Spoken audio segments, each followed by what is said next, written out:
Even when you feel low, you can still go. Even when you feel slow, you can still go. Even when there's no hope, you can still go. I never answer to no, man, I still go.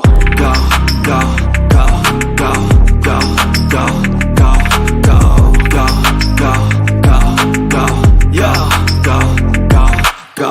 Hustle hard, hustle every single day. I'll be making moves till I'm buried in my grave. To the system, I don't wanna be a slave. I've been doing shit my way, or the highway. And in the driveway is a nice range, cause I grind through the climb, I invite pain. You'll never hear me, bitch, nah, I don't complain. Just gotta flip the switch and you can go and obtain anything you want, anything you need. Your mind's got the key ingredient, it's belief. They'll deceive with the negativity, but I just slide right by that energy. Even when you feel low, you can still go. Even when you feel slow, you can still go. Even when there's no hope, you can still go. I never answer to no, man, I still go. Go, go.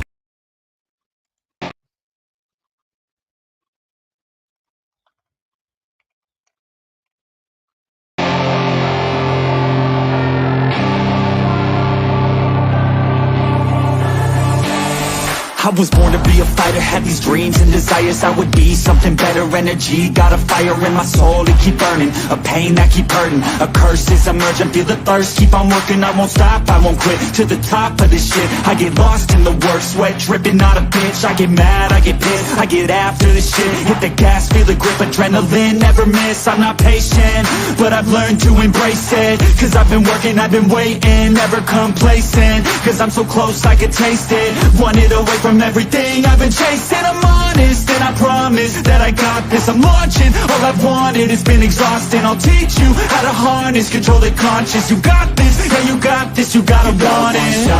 Life ain't fair, are you gonna win or is the place scared? I will not stop, I'm prepared to get to the top, yeah you must beware. Got 'em like hey, I will not so it is. Fly, Eagles, fly. Till the next time, I love all you guys. Thank you for supporting the channel. And go Birds. Like, I will not stop, I am prepared to get to the top, and you must beware.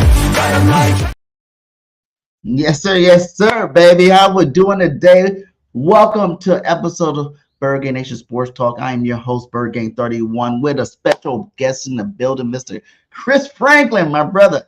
How you been? It's been a while. I'm happy to got you back on here. How you doing today? Hey, I'm doing well, man. How about yourself? I'm doing great, man. You know, off season's here. We're a couple of weeks from training camp. And I just thought, why not get the guy that's been there to come talk about some football with me? You know what I'm saying? We've been having all these shows before, and I feel like an insider it was needed for the right before training camp. So I got you in here, brother.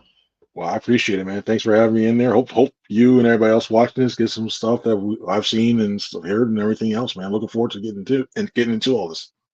All right, let's jump right into it, my guy. So you've seen OTAs. Tell me some, you know, some things you noticed out of OTAs from some players maybe people aren't talking about.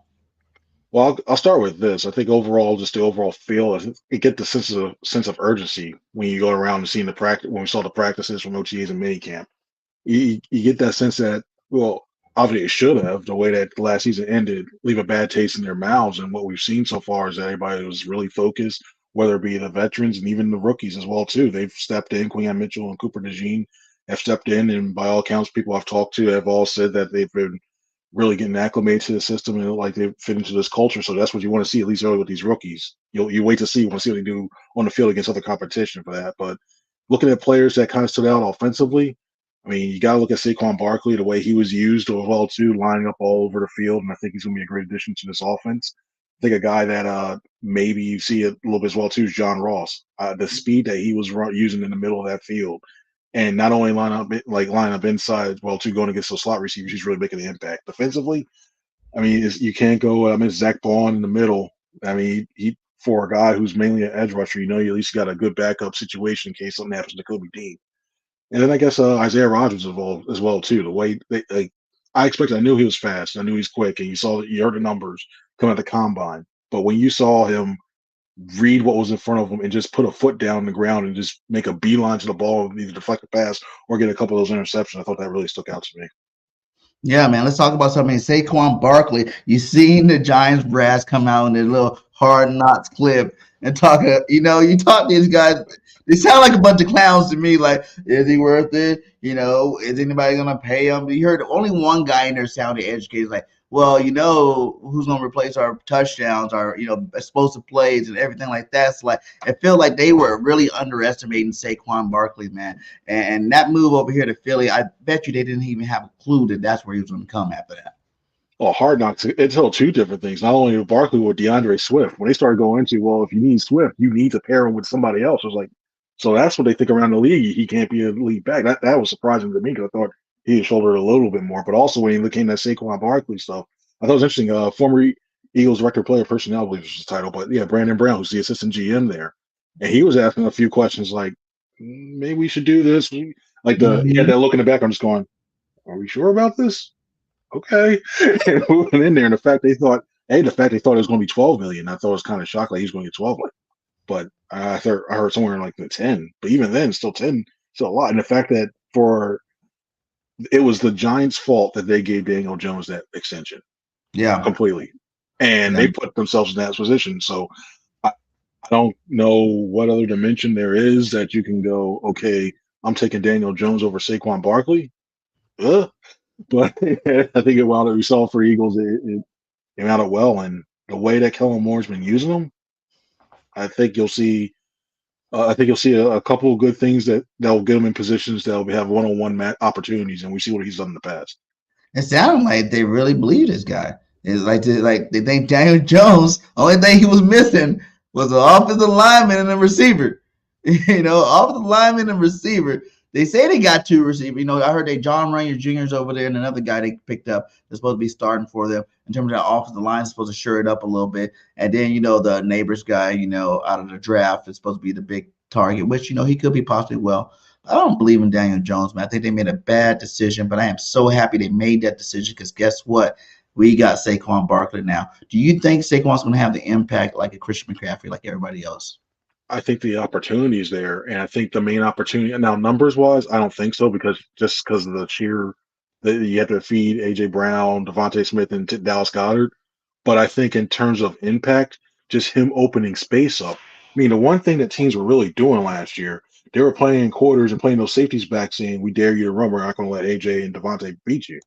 Well, now you can't do that because if you do that, now you're going to have Saquon just control the clock and just eat up behind this line should be 4, 5, 6 yards a carry. You can't do that. You're just going to wear your defense down over the whole entire time. So now you're going to drop a safety in the box. You just open up so much stuff around for everybody else to really eat too. So I think he'll definitely have a Christian McCaffrey like impact in that way. I wouldn't be surprised if he should, especially with that one too. He should have over, I think, about 1,400 scrimmage yards based on what you have, at least in rushing and receiving. I still don't know if they should use him more in the passing game as an outlet. I think it's going to be more of things where you just concentrate him on the ground behind there. You still rotate Kenny Gainwell and now Will Shipley too. How do you feel about that? Do you think Kenny Gainwell stays number 2? Because Will Shipley's looking pretty good. He's a big guy. He made a lot of explosive plays in Clemson. I watched some of his highlight. The boy can take 160 yards to the house for sure. Plus, he got return ability. Do you think this is the year that Kenny Gainwell's not number 2? He's been number 2 behind all these other backs.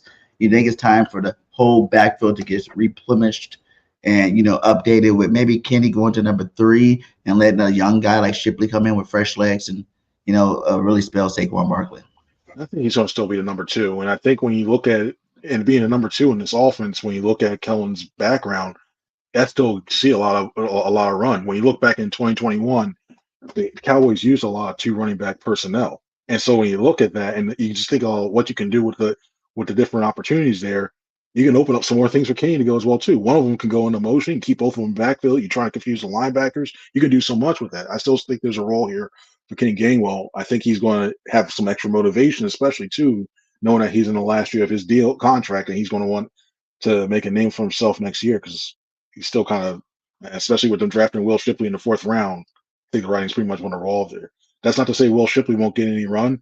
I think it'll be a little bit more. I wouldn't say Boston Scott total carries last year. I think you're looking more towards 2022, that type of workload that Scott gave you work Shipley in that way, but maybe he sees a little bit more run on special teams. What about the cheating thing from Milton, the running back out of Georgia? He's going. I think he's going to be one of those guys when you're looking in the preseason and you're looking like, wow, this is just like he could be a number 3 candidate. Problem is, you just have when you look at the numbers, they're going to have to try to keep and stash guys at the defensive back position.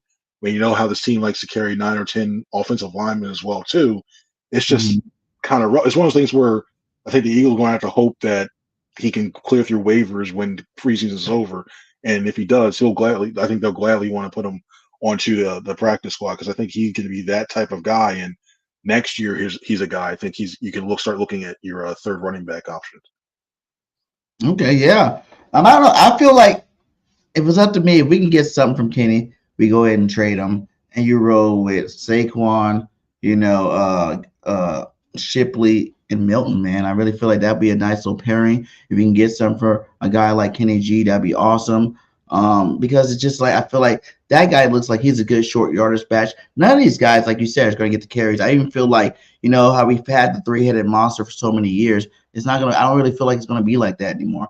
I feel like we got a 3-down back now. I feel like they didn't really think that Swift was. They didn't really think Booby was, and that's the reason why they rotated them guys in so much. But I really feel like Saquon's a superstar type caliber back that he's going to be in there all 3 downs. He's going to be there on passing downs. He's going to be there running downs. You're going to give him spells from time to time, but it's not going to be as often as people think. I think, I really think I see Saquon getting close to 1,500 yards rushing this year, with an extra for, 500-600 yards receiving. I'm looking for him to be that 2K guy this year. And a lot of people like, well, you got all these mouths to feed, but you got to look at it. He's going to open it up for all of them now. Whenever you add another superstar piece with 2 other superstar receivers, superstar tight end if he stays healthy, and a superstar quarterback, when you add more pieces to it, it makes all their jobs easier to the point where they're all going to be able to still get the yards without the effort, basically. You know what I'm saying? Like someone's going to be targeting, trying to stop the run, and you're going to see a bomb to, AJ or bomb to Smitty, and then when they're trying to stop that, you're going to see, Saquon never have a line like this. It's going to be opened up, and he's going to run a 60-yard run. So they're going to be getting the yardage, that they need to make their stats good. Plus, we got an extra game, so with 17, I think that all those guys can. I think all of them can get over 1,000. Like Smitty and AJ's definitely going to keep going with that 1,000-yard routine that they've been doing over the last couple of years. I do think Saquon gets over 1,000 rushing for sure too.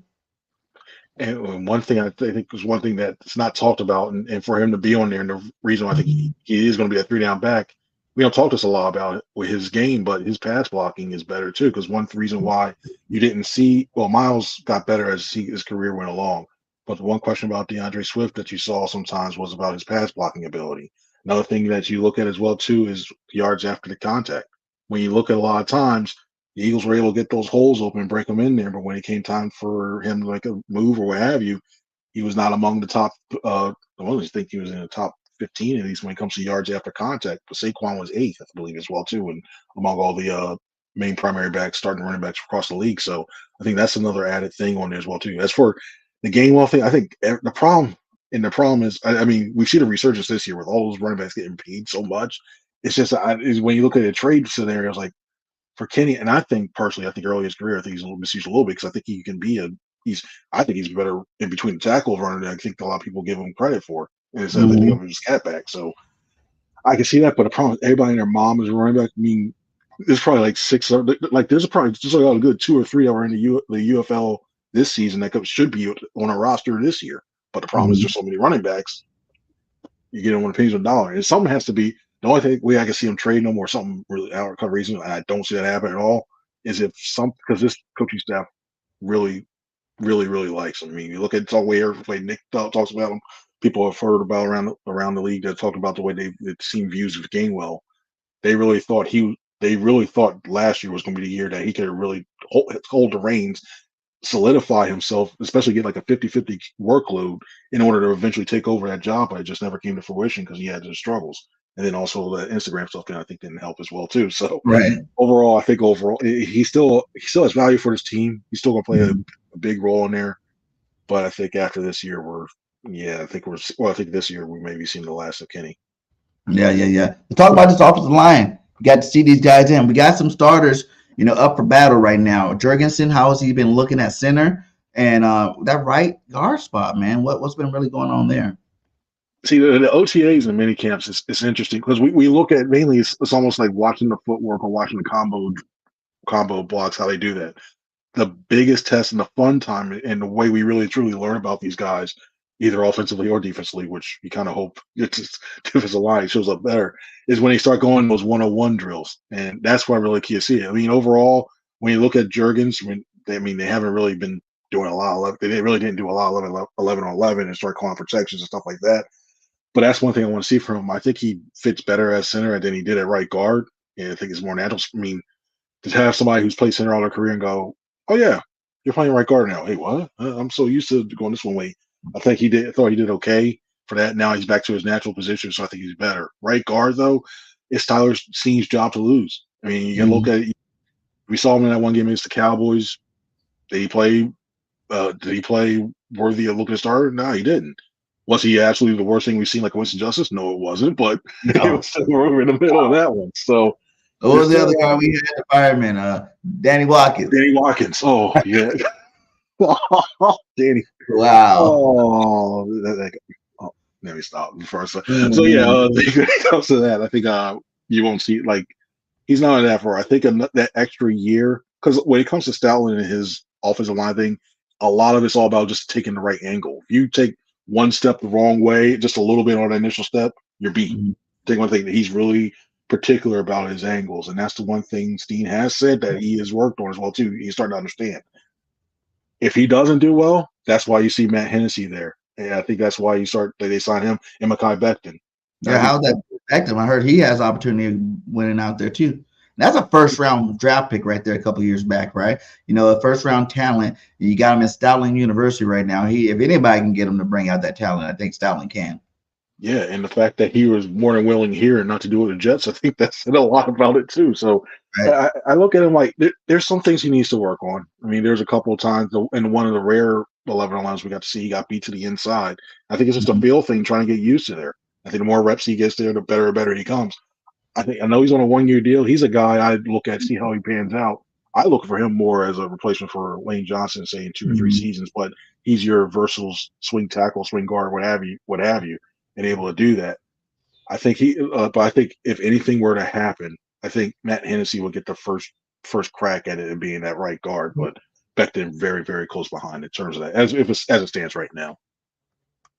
Yeah, and then even looking at, I think they had some clips of Jurgens too, and it was showing him like pulling versus Kelsey, man. He's a bull, man. I think we got a good replacement for him. I think he's gonna have a fine season. Like you said, I would like to see Steen win that spot. But if anybody else win, I'm pretty sure that's just going to help our offensive line in general. Do you think without the Jason Kelsey on line, do that take the Eagles out of being a top 5 overall line unit? I think they're top 5. To me, it was a matter of they were either 1 or 2. I think until we see what they can do in terms of Cam calling those protections, in terms of those combo blocks, and really in terms of pass blocking, that's what I really want to see, because run blocking for a lineman, you just want guys who are physical, athletic, can go down the line and just go to quickly. I think all 5 guys on this line can do that. It's a matter of making sure they stay consistent in their pass sets, consistent in keeping their hands. Because the one thing I see about Steen that I wish continues to work on through this is his hand. He continues to he lets the defensive tackles get inside of him. And once especially in the pass set, once you got lose that, you're done. Basically, you're a skate or a human blocking sled. So. I've seen some little tweaks that he's done a little bit to improve that. Biggest test is going to be when we see him in this training camp against not only joint practices but also these preseason games, and then you'll get a better sense for that. So it's tough right now, but that you just need him to be that. It's a pass blocking. Now I'm just concerned about a little bit. Now you say that makes me think. Do you think Kellen Moore understands that that's what he has to do? Because we've seen the last couple of coordinators, even Nick from Doug to even Andy Reid, they just want to throw. Do you not realize that we have a run blocking offensive line? You know, we got big maulers off the line. Now they can pass block too. I'm not saying they can't. Obviously, they're some of the best in the league, but they are more suited. Like you said, it's easier for these guys to go out there and maul somebody. It's a lot less thinking, a lot more just being physical, doing what you do best. You know, moving forward instead of backwards. How we always used to say. We used to hate seeing them backpedal because all them linemen over the years kept getting hurt from all these passes. Do you think Kellen Moore understands that, and he's going to have more of a balanced offense coming into this year? I think it's coincidental. I think he does. In fact, I think if anything, I think the biggest misnomer is he's likes to just throw the ball around because even when you look at those Cowboys offensive line, when they were talking about when it was Zach Martin and everything else was passed, like when the Cowboys offense was ranked #1 in the league, their offensive line was a huge part of that. And the one way they set that up was they got Dak Prescott under center, which I wouldn't be surprised to see Hurts do it a little bit more. They had the running back line up 7 yards behind there, so it gives the illusion that it can be the run, and you just run the play action off of that because everybody starts getting worried that you're going to run it and getting too much success, and everybody goes 1-2, oh, and they have to bail out and try to get those receivers. That's all they need. So I think when you look at it overall, I think Moore understands that. He's been working with Stoutland in terms of terminology, what Stoutland likes to do best, what he's teaching his guys and working that and meshing it up together. So I think it's one of those things where you look at that and it's like I'm not concerned about Moore doing that now. The option routes, I want to see that too. The team start to manipulate that a little bit more, showing like they're going, oh, we're going to cover deep, so then it forces the receivers to break off and do the curls. But there's ways you can manipulate that, and I want to see how he does that coming up this I season. definitely want to see some more running back screens. You know what I'm saying? Like, we worried about that bubble screen too much. Wait, It's what? so Those exist in Philadelphia? right. You know, you had Darren Sproles, Brian Westbrook, those guys, they did it all the time. You know, like we don't do those. We do the damn bubble screen. And you got Devontae out there blocking. That's not a good screen to play. They act like there's only one screenplay inside their whole playbook. And, you know, I know a lot of people play Madden. You know that there's a lot of screens, good screens out there, especially to your running back. But I think I want to see some more running back screens this year from Kellen Moore. You know, help loosen up that defense, help Jalen Hurts get in the rhythm. How have you seen Jalen Hurts this offseason? You know, the media is after him one more time. Another year of Jalen Hurts scrutiny. You know what I'm saying? Another year of saying he's not the guy. When everybody knows he is the guy. You know, he is that guy. How has he looked in practice? You know, like how are the teammates, you know, especially the new ones? You know, I seen them out there practicing with all the young bucks out there, you know, getting them acclimated to the offense. How do you think Jalen Hurts is handling all the scrutiny again for the, fourth straight consecutive offseason? And how's he being a leader on that field? I got a story coming out probably like a week and a half because I'm on vacation technically, so I'm waiting until I get back a little bit. But to give a little bit without saying anything for it, they're the teammate. His most teammates talked to Saquon, asked Devontae about it briefly, asked a couple of Brady Jedi. They all have seen nothing that's been like nothing that's warranted. Did he make some throws during OTAs and mini camps? You're like, what are you doing, man? Like, yeah, he did. It's one of those things where I also remember back when he was talking 2020. It's almost like a carbon copy of 2022 in the preseason because there was making some throws into double coverage. He was throwing up there. One thing that he said that he likes to do a lot is to try to test things out when it comes to in terms of practice in order just to see what it's like to do this here or there, especially in like the OTA session. So I'm not so much worried about that. The whole thing about saying 95% of the offense was different. It's not really 95%. Maybe some of the terminology, so that the way Kellen calls it instead of what it was talked by somebody else like that. Probably about 40 minutes, or even that or two. There's differences. I'll leave it at that. I don't know what to put the number, but there are differences inside there. Did you even heard Devontae and AJ come out and say, you know, they got more freedom now. They do a lot more stuff. Maybe I think that's what he meant in terms of all the different options now, you know, the different progressions of what he has to read, the way he read the plays before as opposed to where he read the plays now. Those are the biggest differences that makes it to 95%. I think he was just over that dream, but he's like basically saying, hey, guys, I'm trying to learn this new playbook. I can care less about what Nick and is doing right now. You know, I'm trying to lock in with Kellen and trying to learn this new playbook. There's an option. The one difference I think when you look at, say, the offenses from, say, 2021 when Nick was leading it, changed to a point, and then also when you look at the one that Kellen's going to run, we did mention the option routes. Yeah, that is used a lot. That's when they say a lot of freedom. It's a lot of them. You're going to need the quarterback, you need the receiver to be on the same page to see the same type of coverage you're doing. That's definitely needed on that one. I think a little bit when you look at the times of, I think there's more in this offense. There's an option for everything. So it's a lot of, that's why I think we heard earlier when talking about the need to get the ball out by a certain amount of time and not holding the ball to it. Yeah, it has to, because pretty much 1, 2, yeah, and it's all quickly too. One primary route, your backup route, not going. Running back should be free unless he's not having the block. So it's one of those things where it's quick, quick, quick, and he needs to do that. That's one thing. He was the one thing I say. Nothing. He held the ball maybe a little bit longer than he should have, especially in those 707s. That's good. Once again, I think he's still. It's one of those things where if you're just reading, getting something new offense, what have you. It's like a language. You're still trying to process. You're thinking like, okay, this word means door. This word means that. And it's not until you finally like, okay, I get it. It's second nature that your athletic ability catches up to it, and then you start to attack it that way. That's where I think he's at right now. He's still thinking a lot about this new system, and once he finally feels like, oh, it's cool, and it's simple, I got it, it's cool. Once he gets it like that in his mind, that's where I think you'll see the athleticism and the speed that he gets rid of the ball and everything else like that really speed up and gets back to where he was normally. And we heard the great coach Andy Reid even say, "This is the time I want to see you throw those picks." You know, because you're out there testing the waters. Like you said, Jalen said he's gonna be testing the water for the new offense. What do you want him to do? I want him to keep throwing them right now. Throw them all the way until maybe the middle of training camp. Then I want you to start cleaning that up, because I want you to see what you can do in this offense. I want you to see what these playmakers can do, because you got to test the playmakers too. Just because you're covered and Jalen throw you the ball, I want to see if you can go fight for the football. Are you gonna go fight for the ball? Or you can let the DB pick it off. You know what I'm saying? So like, I think we need that, third, especially the third, fourth receiver, whoever's going to be getting in there, getting that playing time. That's what I kind of want to touch on anyway. It's like, I want to see that receiver still be a dog like Devontae and AJ. I don't want this guy to be like, oh, I'm running. If I'm open, throw me the ball. If I'm not open, no matter what, if your quarterback throw you the ball, if anywhere around your hands, you should be able to go grab it and go get it. Yes, it's neat as well too, and I didn't make a good point about that as well too. But yeah, you have to do that. You need to see what it does what it does sometimes, and what you can do to play it out. But I don't think it's a time to panic yet. No, some of the stuff like, yeah, I think it's one of the things where you say, oh my goodness, like the whole Jalen Hurts is not a top 10, not a top 12 quarterback. I don't think it's the case, because even when you look at the statistics that he's had, and even the pocket, like the area everybody goes at him is, when you look at the pocket, he still does all right. So there's tools that are still there. There's stuff that he didn't forget how to play quarterback. It's just he's got another system he has to learn to, just like he did in college, all the multiple systems. And now I believe this is his fourth offensive coordinator. Yeah, Yeah, it's a lot. it is a lot. It is a lot. Who do you think's winning? Got the leg up right now. They say Paris Campbell. You started out the show talking about John Ross. I'm a big fan of Johnny Wilson.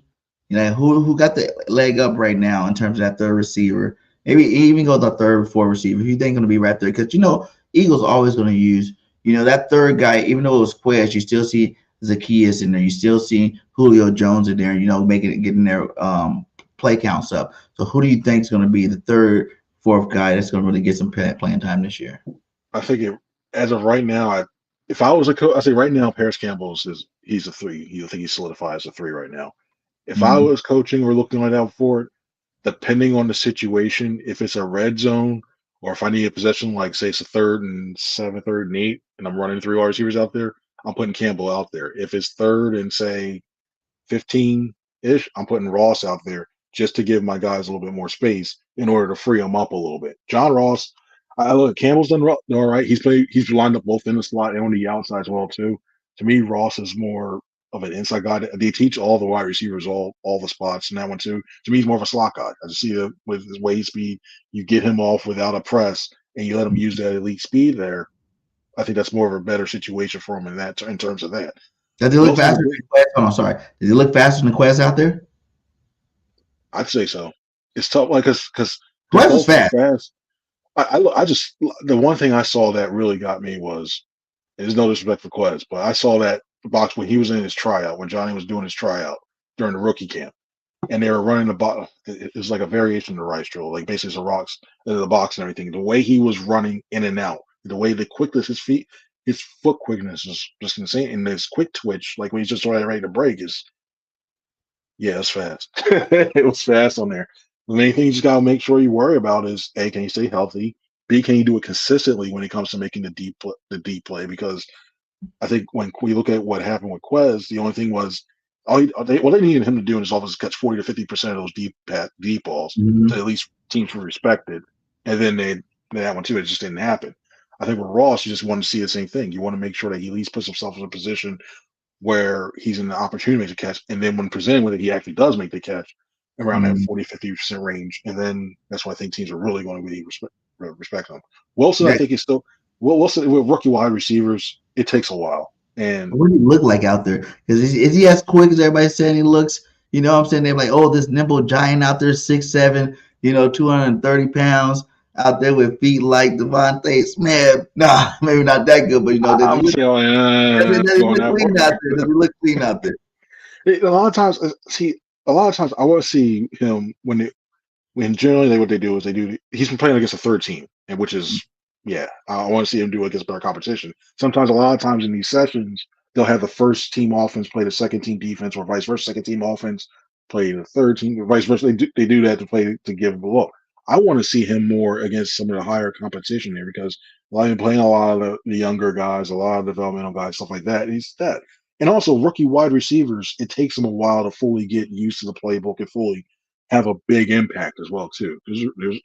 I see there's cases where you can really use them in the red zone, especially in the bunch formations. You put AJ by himself on one side. If he's a 3-by-1, AJ on one side, then you bunch him with Devontae and Paris, Devontae or Dallas, what have you. That's a lot of size that teams have to try to match up in the middle. So in the red zone, you're giving Hurts bigger targets in the red zone to do that. I just look at when you look at overall, how do you get him on you keep roster? How do you keep him on the game day roster and trying to think that far ahead? What role do you do that? Like, what type of special teams player is he? So that you give him an opportunity to be part of the offense if you do that. And right now, if I had to go 1, 2, my first 4, we know is AJ, Devontae, Ross, Campbell. Not necessarily order, but those 4 there. Brayton Covey looks like he's coming back. If you cut him like they cut him last year, he ain't going to go through. He ain't going to last your waiver. Somebody's going to pick him up because he's a Pro Bowl alternate, and I think he's going to be that one too. So that's 5 there. Now you wonder, are you going to carry 6 wide receivers? That's the guy you. And that's the one thing. Like he's on there, and you start going. Do you use a Nine Smith in the return game and some other things, or do you use Johnny Wilson? But you got to see Wilson. If you do Wilson, we know he's not a returner. He'd have to be a coverage guy. That's the game you got to worry about. And then if you do that, how do you sneak them through? You can't. So, and versus you use a high draft pick on Nine Smith too. So there's some tough decisions coming out that way, and is looking at one. I don't, especially with looking at the other positions, what they have to try to stash people. I don't think they're not keeping 7 wide receivers. It's not like they're keeping last year. They killed 4 tight ends. They're not keeping 4 tight ends, stuff like that. Right. So it's tough. Roster wise, all Eagle Nation say that they think he's number 3 receiver going into. He will be the number 3 receiver going into the season. I'm going to hold off on that. I'll hold off on that. I don't think he's going to be a 3. Johnny Wilson in terms of that. I think the battle is really between Paris Campbell and John Ross right now. I don't think that one. Maybe does he develop into a nice 3 or 4 that you can use in the future? Like you rely on more in 2025 and 6 if you're able to keep him on the roster. He doesn't pass your waivers. He should because everybody and their mom usually keeps their guys on the practice squad. So yeah, that would be nice. But right now, it's still way too early. I still want to see him go against, say, the top defense. I want to see him go against Isaiah Rodgers. I want to see him go against Darius Slay repeatedly and see how he gets past those guys in order to be able to do that. Yes, sir. Got the cap on. All right, let's jump over to this defense side of the ball, man. Let's go to defense. Jalen Carter is going into his year 2. Aaron Donald retired. Everybody's compared this guy to Aaron Donald. Is this the year Jalen steps into that best DT in football? Top 5, yes, but it's also going to be dependent on you need that other side of line, that especially Bryce Huff to really do his thing, because you lost Hassan Reddick, and there's a lot of attention that goes through that. And the way they were using him, is that they used Jalen Carter on the right side of the line, right to the right of Jordan Davis, when they're using that odd man front with the 5 rushers.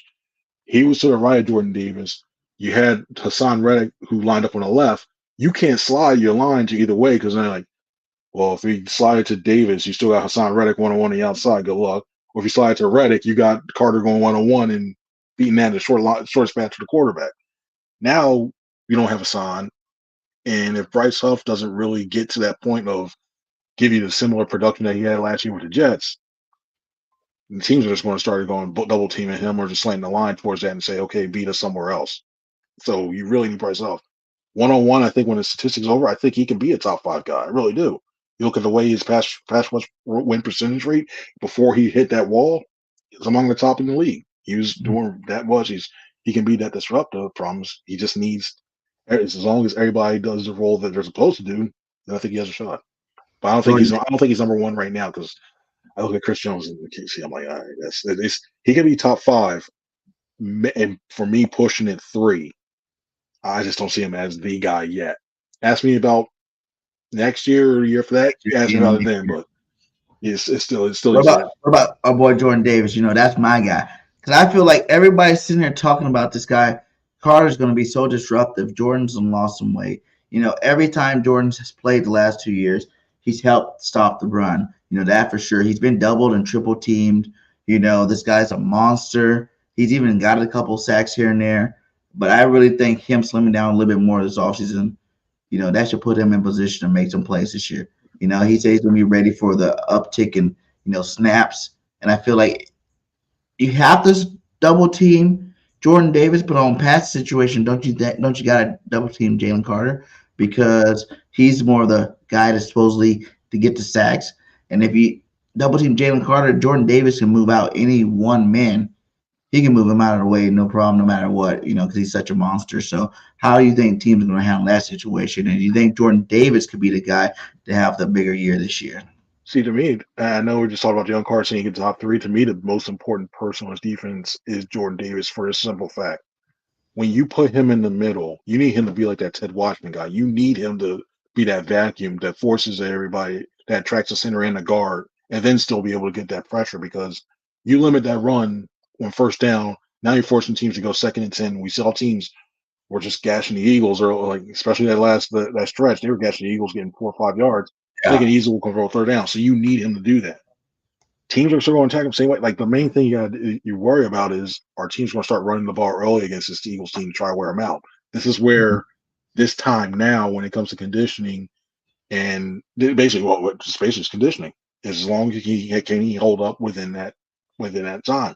He's been working when that breakfast club he's part of right now, working with Clint Hurt, you know, doing extra time in there trying to get those reps. That's going to be key. I mean, a lot of championships are won and lost at this time of year right now because you can be either partying on a boat or you can be doing some extra work. So he's set from the sound of it. He's doing that work.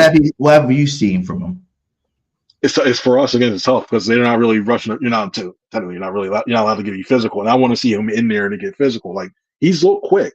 Oh yeah, like when he's doing the drills, moving in there in the pads, he's look quick. He's look quick beforehand as well too. He looks slimmer a little bit. He's cut out all the stuff. He's look quick that way. But the thing's going to be, I want to see him develop a 2nd and 3rd pass rush move to be as effective as he can if he wants to stay on the field for those passing downs. You forget Milton Williams. You got Milton Williams in the middle too, who can fill that role. Maybe you just need him to be Davis to be that stalwart in the 1st and 2nd down, and then you bring Milton Williams in there to rush with Carter, and that way you can go ahead and have a quicker front. You attack it a couple other ways as well too. Do you do like a 3-3-5 type look, stuff like that? And we've seen Fangio use different ways to try to attack it and get the different rushes. So you need Jordan Davis on those first 2 downs and to really make an impact this year, and then everything else falls into place. Yeah, Spice City said Milton Williams will be the one. Him and Carter, I think Davis will have a nice year too, though. I can see that, yeah. And Milton, and that's another guy getting into a contract year. Milton sneakily had a really good year last year, and you look at his versatility. You can bump him out as a defensive end, quote unquote, if you wanted to get heavy there. But you look at the way that his quickness and the way he shoots gap, he can be impactful, and you see that too. So just survive the first 2 downs and put him in 3rd and long with this team. I think that's the best plan of attack for his defense. What about Marlon Tulopo? You know what I'm saying? I think Marlon is another underrated guy that had some good snaps last year that no one really talked about. Whenever Marlon's healthy, he makes plays. He just hasn't been that healthy all the time. So how do you feel about that? You know, have you seen him out there? Does he look like he's going to be, you know, someone that can put in some work this year again? It's tough. It's tough. Like see a move that we always see, like basically doing the quickness and the drills and everything else. But one guy that I probably would say to keep an eye on in camp, if you're looking for, like, say, a dark horse to make the roster, who can be good, is Gabe Hall out of Baylor. Big guys, same other Ooh. big guy in the middle, just like Tui Pelotu. Because I see, to me, Tui Pelotu, I want to see him in that that thing to try to play the nose tackles with it. They used him a little bit in that one too, and he's gotten better as the season goes on. But I look at Gabe Hall, his athleticism, his size in the middle, what he can bring to the middle of that defensive line. I think he can get a lot of push in the middle too. That's a guy who I really would think about, hey, looking at saying, you know what, I think people are going to be surprised at what he can do in terms of those preseason games. Gabe Hall. I know a lot of people saying that they didn't know about this guy. You know, they said he's 300 pounds, like 6'3" or something like that. Do you think this Banjo scheme is going to be more of the 3-4, or do you think it's going to be the more of the 5-2 what we've been normally playing? I think you'll see a lot more of that. I think you'll see more variation than what we've seen in the past. Like I think that base will be an odd front. It'll give that 3-4 look, even though it's like really like a 5-2. Well, for the overhang, stuff like that. It's like Yeah. tomato tomato, like, well, it's 5-2 front, what have you on that. It's basically a lot of odd man fronts on there, and then you'll see the variations off that. But I think don't be surprised to see like some 3-3-5. Don't be surprised to see big nickel. A lot with everything. It's just going to be a matter of just trying to confuse the quarterback pre-snap, and then just and the one thing this team needs to do better that they didn't do last year is just to communicate in the back end, because his schemes with those matchups underneath with the man-to-man, there needs to be a lot of communication. Those guys have to do a lot better what they did last year in order to make sure they're in the right position. Because if you don't, it's easy to blow a coverage in this scheme. Very easy. All of a sudden, it's like, wait, I thought I had the man. Thought I had quarters coverage here. Nah, man, we were in cover 2 on this side. You just let the guy blow by it. So you need a lot of communication in terms of that as well too. But there'll be a variation in the front looks in terms of that. What about the cheating of Jalen's Hut? He's another guy, athletic and go around the edge. Like I thought, the one thing I thought it was pretty interesting is sometimes during the 7-on-7, they did bring some of the edge rushers over, but he wasn't one of those guys there. I think they're really worried about making sure he gets his fundamentals down, especially getting used to the higher level of competition. Because going from Houston Christian to FCS, and there's still some good competition in FCS when it comes to players, but there are times when you look and it's like, why is the tackle blocking down when he knows he has Jelks right in front of him? And it's just a straight line to the quarterback and stuff like that. Like, he is athletic enough. He can do a lot of that stuff. You can see him potentially like do that, drop back into coverage if you need to do that, like in terms of like confusing the looks. But right now, it's still one of those things where I think they're looking at just getting him acclimated, not putting too much on his plate, and just letting guys like Huff and Sweat get in BG and Nolan Smith, let those guys work with that on terms of that coverage and rushing and stuff like that, and doing their thing. Okay, well, let's go to the linebacker. No one seen Bond being the guy that should be like getting all these first team reps. Is it just because it was OTAs? Is it just because they're trying to let Dean heal up, or do you really think this guy might be the one starting with White out there? From what someone had told me, it was just mostly they didn't want to push Dean too much to be able to get back on the field. That was what was told to me. I don't think it's a bad idea considering that N'Kobe has missed considerable time now, that you have somebody who can jump in the middle. And we've seen Devin White has called plays. He's played in the middle and he's called the defense beforehand as well too. And now you've also had now you got Bond who's able to do that as well too. And speaking of everything, and when we talked to him, it was one of the things where he mentioned like Wisconsin. It's very similar to what Wisconsin and Jim Leonhard when he was defensive coordinator. It's a very similar system, which was like, okay, that caught me. I was talking to Bobby April the fourth, who used to be a coach here in Philly, and who's now the defensive coordinator or director of defense, I think they call it now, out in Stanford. So like that, where like he said, yeah, because he's when he comes to his athleticism, he's able to jump it. He's a better coverage guy than people give him credit for, and that's one of the things where I think when you drop him back, I still think he's starting out the season unless something happens with N'Kobe where he's dinged up or he gets hurt. I think you'll see a little bit more of Ball on the edge or may give him a look like he's going to rush up the middle, but then he just stunts out and rushes on the edge that way as well too. But yeah, it's mostly still N'Kobe and Devin White already expected starters when the season begins. What about the Axeman Jr.? Still another development guy. I mean, you look at it as well too. The instincts are there, and the thing that I look at his game that I think he just needs to work on is his coverage. That's it. When it comes to playing in the box, stopping the run, trying to anticipate where that flow is going. Okay, yeah, I see that. If it comes to like Vic doesn't do as much. I think he blitz percentage was like seventh lowest in the league last year with the Dolphins.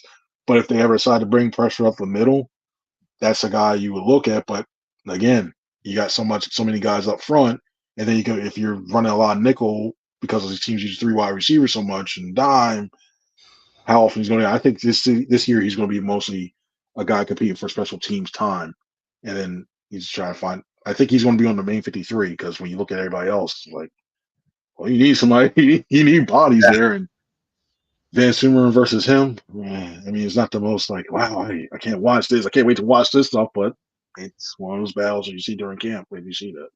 Do you think he gets some PT by the middle of the season? Is he that far behind where you probably just don't even worry about him coming until next year? Or do you think he could actually get some quality snaps this year? I'm looking at him as like a playing red shirt, if that makes sense from that one too. Like I think if you're down to him as one of your starters, I think you got a lot of trouble going on right now. Because I think that's the case. That means White's down. Van Sumeren, they've been trusted before to start and play in significant snaps as well too. So yeah, if you get down to him starting, that means you've probably gotten 2 serious injuries or 2 guys you're down, and that's when you start playing. Maybe add a little bit, say a safety playing next to whoever's remaining. That's when it gets like, ugh. Ooh. Man, like more of that. That's why we ain't been hearing about the X-Men Jr. He ain't looking that great. Hey, listen, it's still early. Like the 2 positions on a defense that are the toughest to play coming out of college, at least defensively, are safety and linebacker.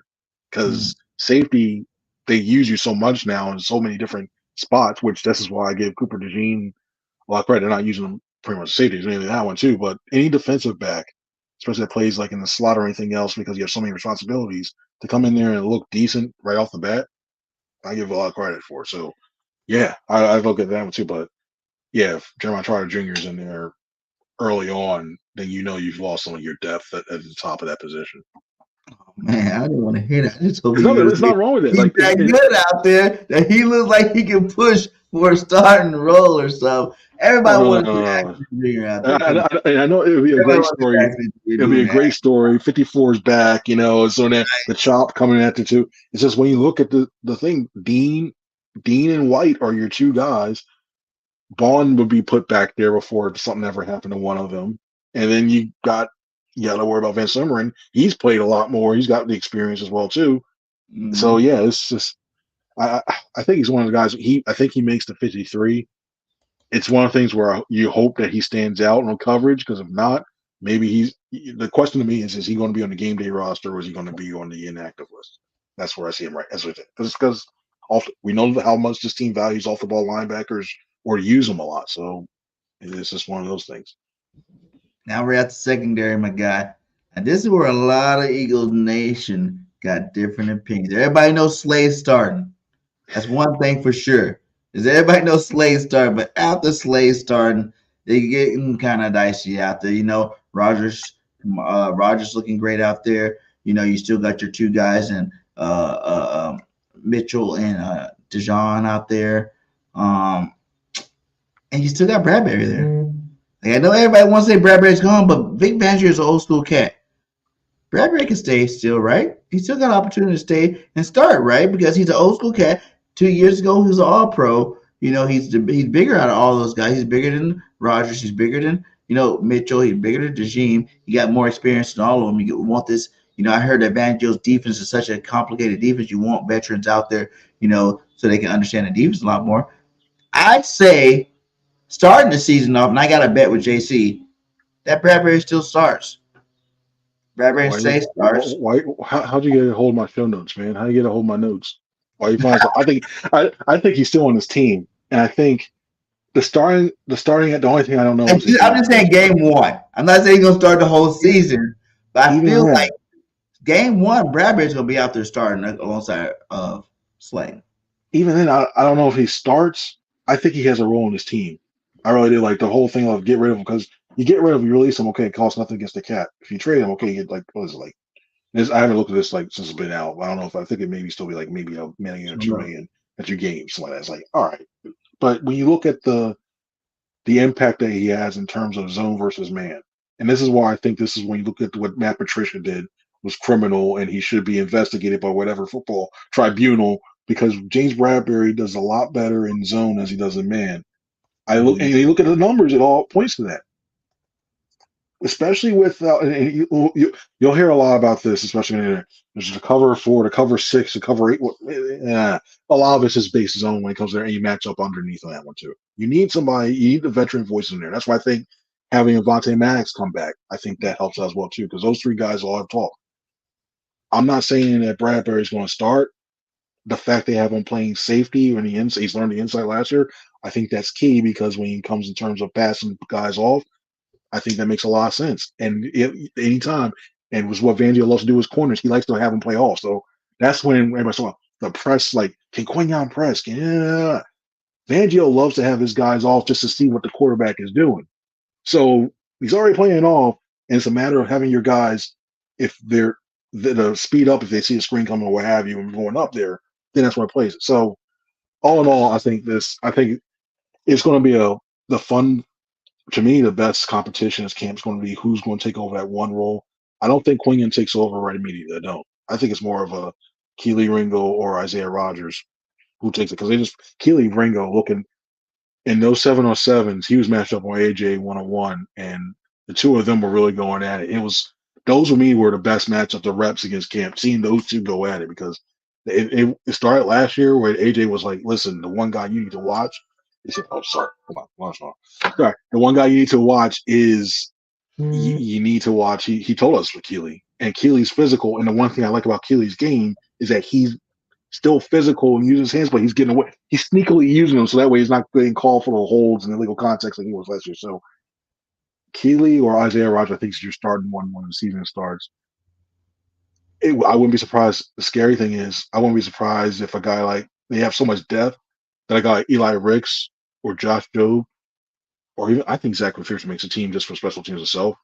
One of those guys, Eli Ricks or Josh Jobe, I could see him trade him at the end of the preseason for another player, or maybe a conditional 6 or what have you, just because teams are always looking for defensive back depth. So Chris Jack, I think they're in a really good spot, I think, in that position. So you think there's no way Bradbury's starting week 1? Personally, I don't think so. I'm not saying they never, but I think one of those guys may right now, as of right now, I think one of those guys have the inside edge in doing that. But I think Bradbury's on the roster week 1. Well, who do you think more out of Ricks than Ringo? Thing with Rogers and Ringo, because all we heard in OTAs was about Rogers this, Rogers that, Rogers did this, Rogers did that, Rogers this. You know what I'm saying? Like, it seems like he's the starting.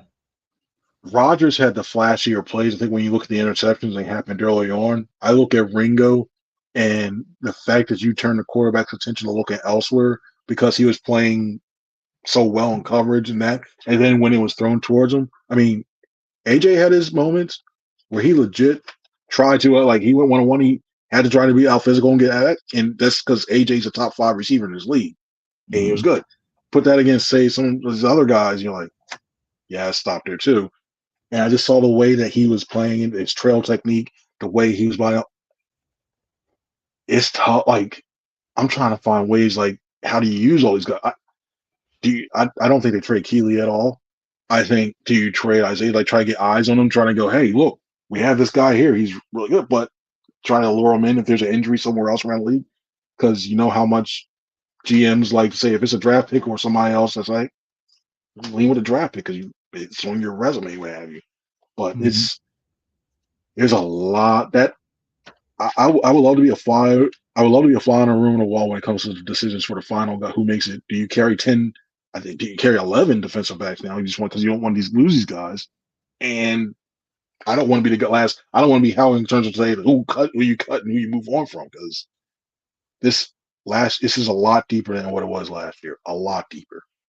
One thing I said too is, like, yes, he might look flashy, in OTAs, shorts and shirts. What's gonna happen when you put the pads on? He hasn't played football for a year, and I know everybody's crying about how when you don't see these guys do the preseason, you don't see guys come out in preseason, you don't see them, work too hard in training camp, and you see them they start getting hurt early in the season because they're not getting physically beaten on.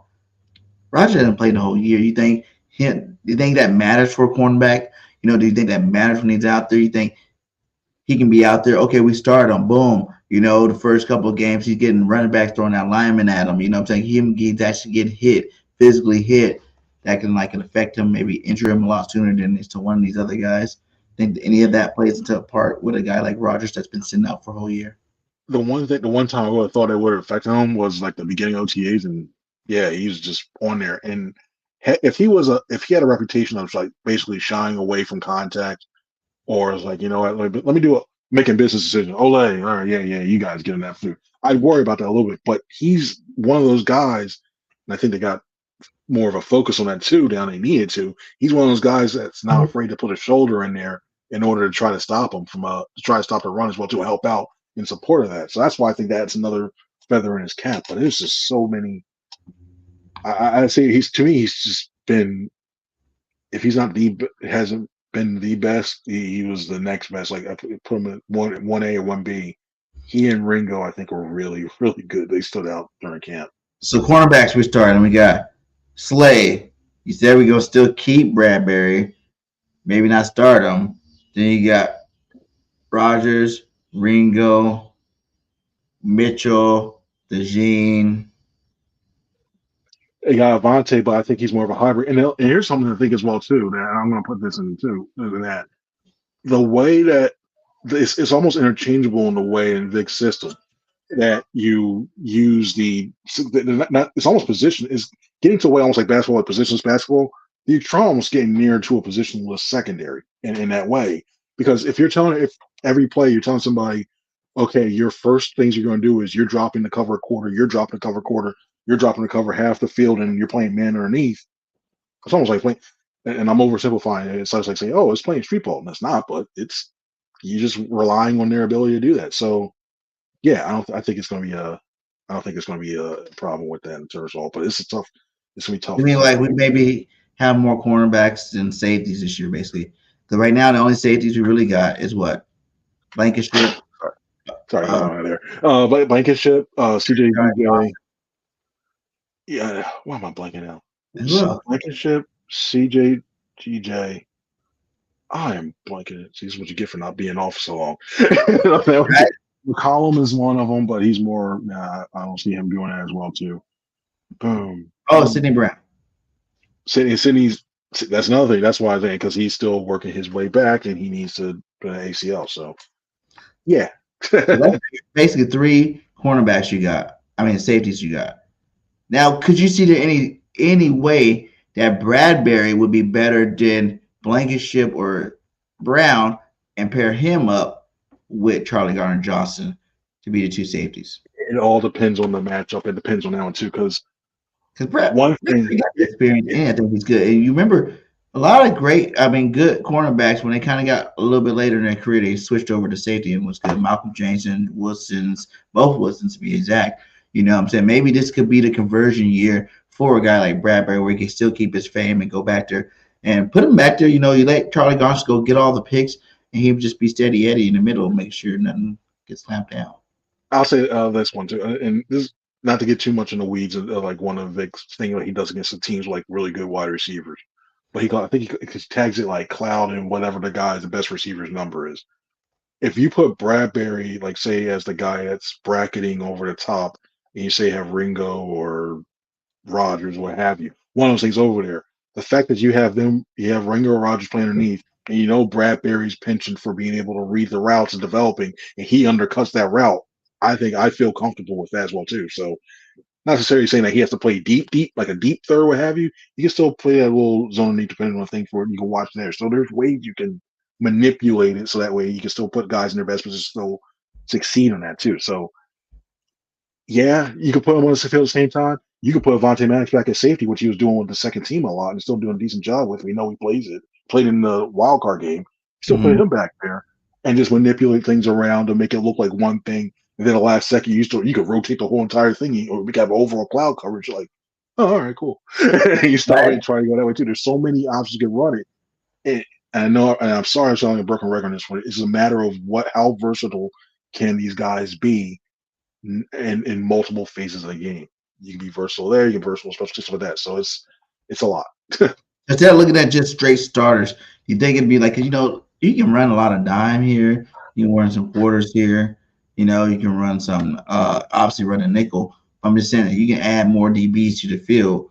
You know, maybe game by game, it will depend on like who's actually out there. Say, you know, since the only starters for sure in that secondary, one. Well, I think Charlie Gardner Johnson's the starter for sure, right? He's He is. locked. Him and Slay He are is. two locked guys. Now the other ones are not locked, so you use them as like chess pieces where depending on who you play, you move around. If you got a bigger, you know, receiver, maybe you throw Bradbury out there. If you got a smaller, you know, receiver, then you have like a Quinion out there, you know, something like that. You think they're gonna mix it up, or you think they're gonna actually at the end of training camp, this is gonna be our starting secondary, and this is where we're gonna run with the majority of the time. You need. I think you need at least by the second. I think at least by the end of that joint practice with Patriots, I think you should know who your starting core is going to be, so you give them more chances to basically get communication, start communicating, and do well with that stuff. So yeah, I think you need it by then. Who do you think is gonna be? What happened? Who do you think is gonna be? I don't know. It's too way early. It's still way too. It's like I need to see who they get on the back end. I need to see what they have. I mean, if you're asking me today, the early July, well, I won't say January. Well, good job, Chris. Slay, Slay, Rogers on the outside. Slay and Rogers on the outside. Avante in the slot with Cooper mixing in a little bit depending on the thing, and then you got Blankenship and Gardner Johnson as your starting safeties. Those are five I'd run with right now. You mix in Cooper, maybe you dime, or you mix in you put you take Reed out or certain things and put Maddox back deep, and you put Cooper in the slot. And there's so many combinations. Like it's like it depends. I want to see how they do a kick. That's the only thing I need to see how these other guys do in order to be able to. The funny thing is, you keep throwing in the G's, but where's the throwing in of Mitchell? Everybody say this Mitchell guy is the guy. He is because you guys. I don't know if you watch any of my stuff. I'm like, hold on, I'm pumping my brakes on this guy. Like, I'm not just gonna say he's gonna be the next Deion Sanders. Some guy that's about to come ball out for our team. I want to see him do it against top end plant, you know, caliber. But he's so to me, it looks like he's pretty far down that depth chart. You know, to be a first round pick, which everybody wants their first round pick to start. There were instances where I saw like he got beat a couple times, and he has good closing speed. I'll say that. He has really good closing speed. He's got beat on the outside a couple times. He made up that one. One was an overthrow. Like one was definitely an overthrow, and the other one he was in there for a pass deflection as well too. So I look at that and I'm like, all right, cool. You see the stuff there. He tried. The only time I saw him, I must think he was inside at least once, and that was it. As after Vic said all the time, like he's an outside corner, he's an outside corner, he's an outside corner. Like, okay, we do it. Then we're all looking like, is that him in the slot or like the line? Like, what's going on here? So we saw that, and I was like, okay, now to me, he's just an outside corner, and with the way some of these guys are veterans, I don't want to put him out there. He torches confidence on stuff in there. He's still learning.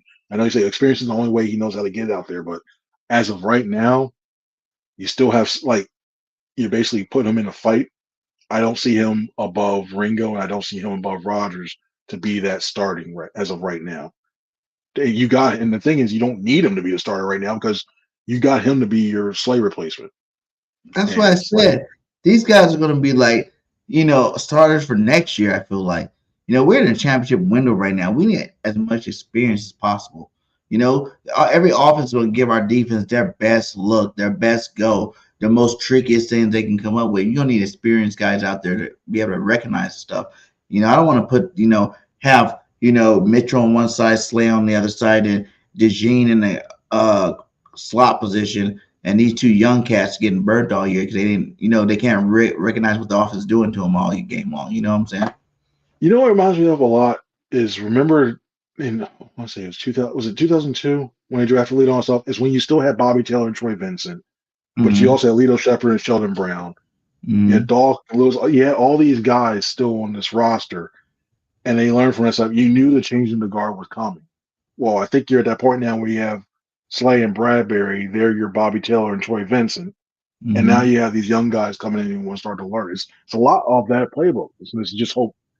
I'm not trying to make light of Michael Lewis because he did make a Pro Bowl one year, but you just hope the safety part of it you have that figured out, a young safety to pair along with CJ, and Blankenship. You hope Blankenship's Michael Lewis, but with better coverage skills.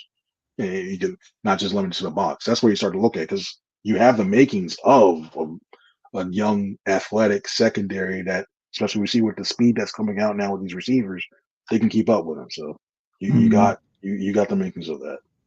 My deal is you don't have to rush them.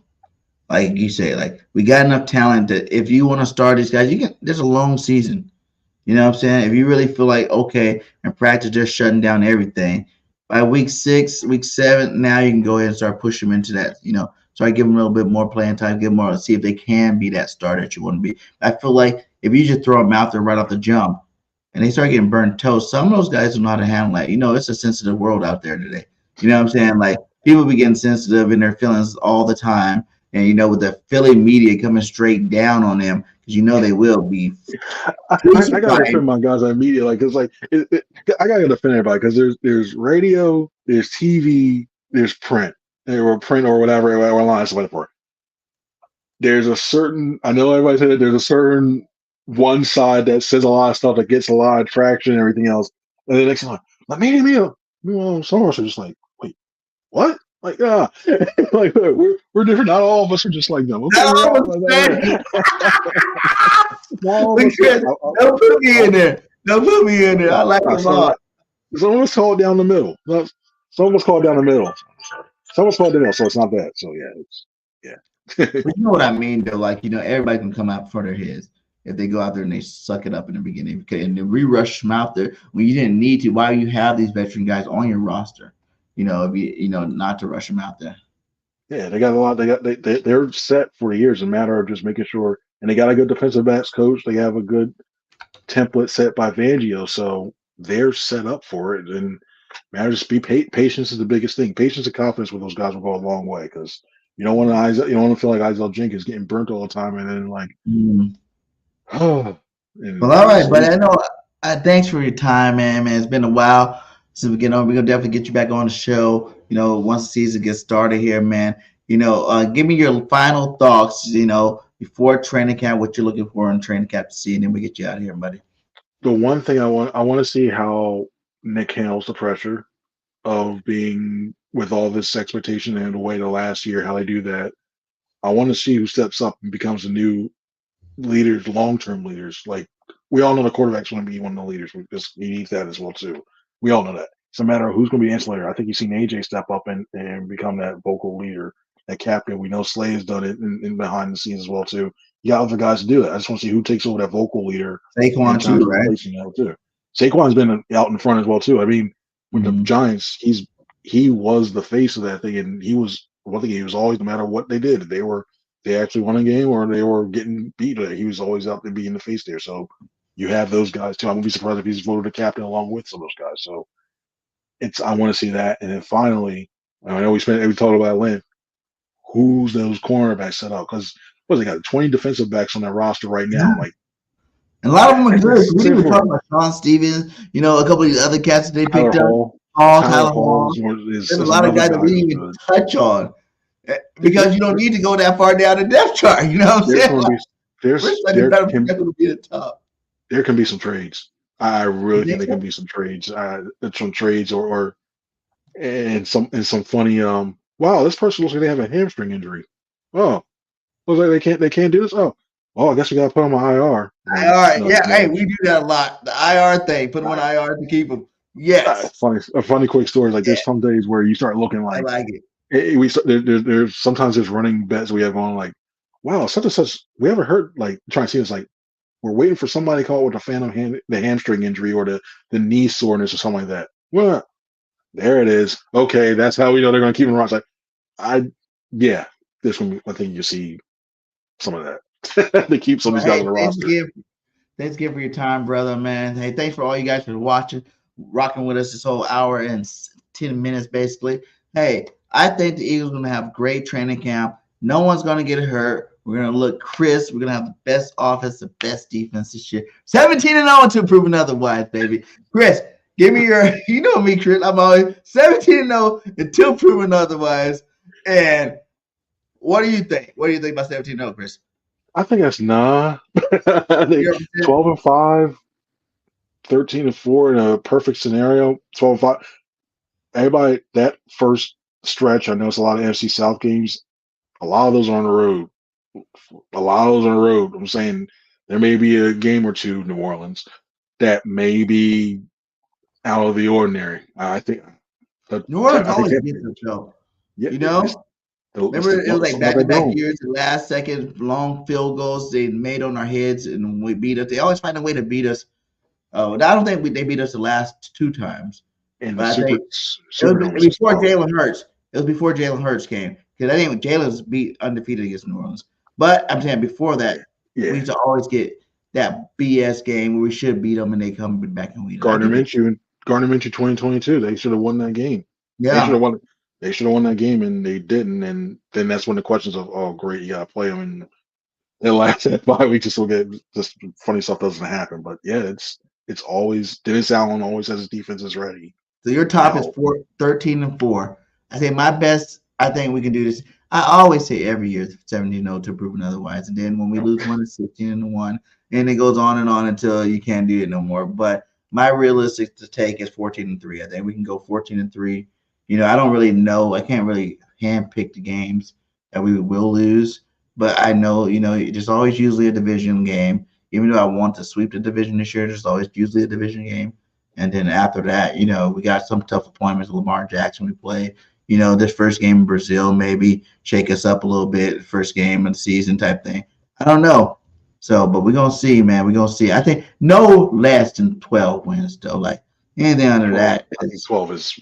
I think 12 is the one that. To me, that's the floor. If we've only won 11 games again this year, it's a down year. It's a bad season to me. If we look at our great collapse last year. That was a great collapse when we won 11 games. Yeah. It can't go worse than that. It can't tie that. It got to be better to me moving forward. So that's just my take on that one. Yeah, if they go 11, if they get 11, they better go to the NFC Championship game. They better make a run. Only way I would accept 11 is we win a Super Bowl with that 11. Like you said, we hit the wild card. We go through, play our better football throughout the rest of this, playoffs to win the Super Bowl. But I don't care about the 11 Super Bowl champions, baby. We got another one. We got another one. But they go 11 out in the first round again. I'm saying this was a wasted season. There's too much talent on here, and maybe someone needs to get fired again. But hey, thanks again. I'm gonna get you out of here, Chris. Good, man. Hey, make sure you guys go follow Chris on Twitter, Chris Franklin, ng.com. You know what I'm saying? He put out the fire articles. He always got the fire content with Philadelphia Eagles, man. Make sure you guys lock in with him. And, lock in with me. We're on the road to 10K, 9,600. So we need about 400 more. So tell your friend and get him out here to subscribe to Birdgang31. And much love to all you guys for the support. Hit that like, hit that subscribe, and fly, Eagles, fly. Till next time, we out. Peace.